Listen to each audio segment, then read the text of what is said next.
All I know about the spruce is when I was young, my dad, we couldn't cough around him. He went in the bush right away and he used the inner bark. He took the bark off and used the inner part, the white part of the bark, and the spruce tips. He'd boil it and make a tea. And it was really horrible. It even smelled strong, but when you drank it, it was really didn't taste good. But guaranteed your cold was gone the next day. But you can use the pitch too for medicine. And I have a brother that lives in Mission, and he was living in Quesnel. There's an elder there that made him the spruce, like an ointment. And she uses spruce pitch. And one of the guys cut his thigh open with a saw in the mill, and he was bleeding out. He ran to his lunch kit. They put that ointment, just slapped it on, stopped the bleeding. That's how they saved his leg. So the medicines from the spruce are really powerful. That's why, you go into a drugstore, you buy Buckley's mixture. It has spruce in it. That's why it works. Tastes awful and it works. It tastes awful and it works. Anything that tastes bad works. Some people use a pine to make the same medicine, but I don't. They gave me some, and I don't think it works as good as the spruce. I don't know. These people that gave it to me were from up north in Quadacha area. So we all use different ones. Maybe they have more pine up there, I don't know. Use the spruce branches for cleansing too. The smudging. We actually use it. I work in an Indigenous court and we can't do the smudge, so they brush us off, cleanse us with a spruce bough. Can you talk me through that process of cleansing with a spruce brow? Well, we usually use the spruce bough and the water, and you start at the top of your head and work your way right down to your feet, and they brush you with a bough, and they go down your back, and you're cleansed. What are you cleansed from? All of bad stuff that you bring in with you.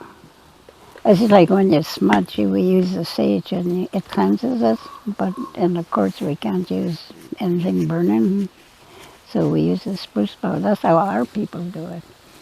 We actually did the police station, they called us in to cleanse it, and we used both sage and the spruce bough. Actually, Johnny was doing the spruce bough cleansing before they moved in.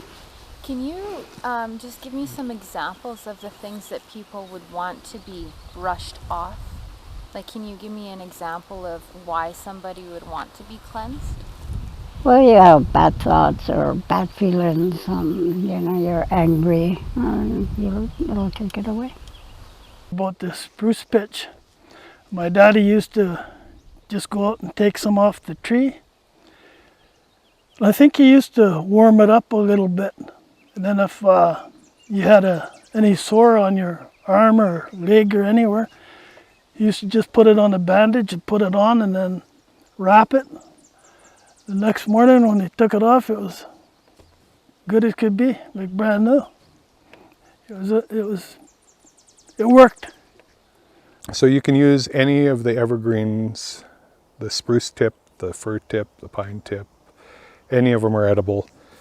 If you pick one from this tree and walk 100 yards and pick another one, it'll have a slightly different flavor just because of the nutrients that are in the ground and that. And it's in the spring I walk through and I just taste all the trees to see. And they all do have the piney, sprucey flavor to them, but they have a lot of nutrients in them. They're really good for you. I know you can dry them to make tea. You chop them up lightly and just put them in with sugars or salts and let them infuse, and you can use that for spices on meats or anything.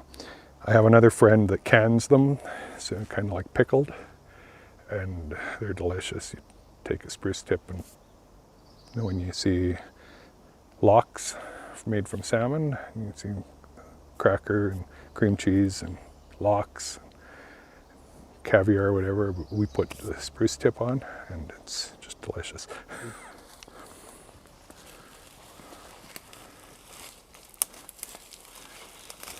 So these are the tips. And I think this is an alpine fir. So when they're growing out, you can eat. The needles from the old are kind of hard and pokey and prickly and everything. But when they're coming out fresh, you can pick them off. When you're picking, try not to pick the one on the very end of the branch, because that's where the branch grows out from, and if you pick it, then it stunts the growth of the branch.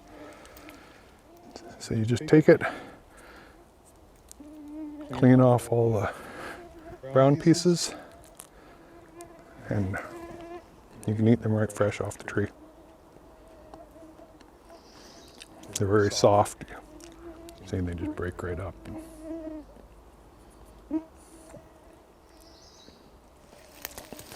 Like I said, they all have the piney taste, but it's also kind of sweet. Have you tried one?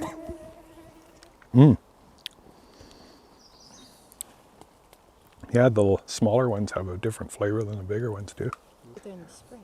Spruce tips are high in vitamin C. They're in spring. They would dry them, plus they would pick berries all summer. They'd pick the Saskatoon berry, the blueberry, the huckleberry, the soapily berry, and they're all high in vitamin C. And so they'd have them dried, and they'd mix them with their meat or fat or anything like that to if somebody has pneumonia or that in the house, they would take the branches and burn them throughout their house to cleanse the house and everything like that. So, and from what I remember, it was any of the evergreen, the spruce, the pine boughs, and then they'd hang spruce boughs in the corner and cleanse the air and that for you. So anybody with the flus or any of the respiratory diseases. I wonder if that's where Christmas traditions come from. One of the other things they talked about was the sap. Yes. So spruce pitch and pine pitch. Spruce pitch is like spruce gum, and that's what they used to use for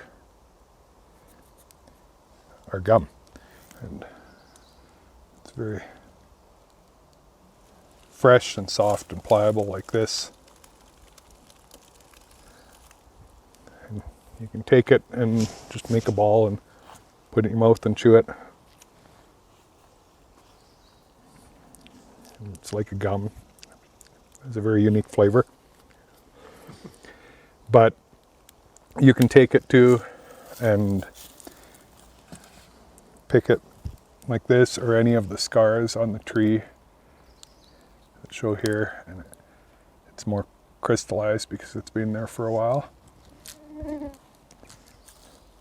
And you pick it off, and then you bring it in, you put it in a double boiler, so you have boiling water and then this in another can inside of it, and it'll melt it, and it melts it out, and then you strain it to get all the little pieces of bark and old man's beard and everything out of there.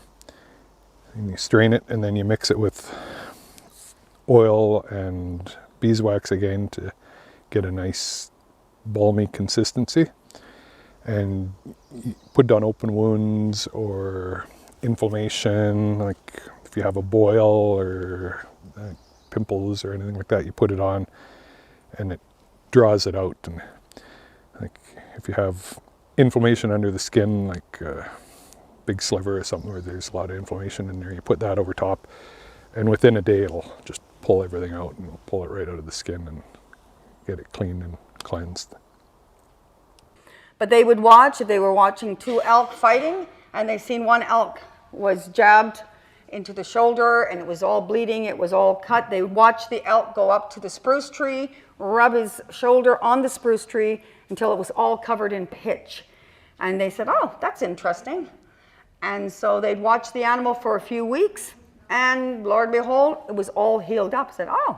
So scientists now have known, have told us that pitch is an anti-inflammatory, anti-fungal, antimicrobial, so lots of antis in there. And so if you're out in the bush and you cut yourself or you get a sting by a bee, you just take that pitch and you put it straight on there. If you got a canker sore in your mouth, or for your teenager, you got that one pimple that just won't go away, take a little pitch and put it straight on. And that, because it's antibacterial. So watching the animals was extremely important.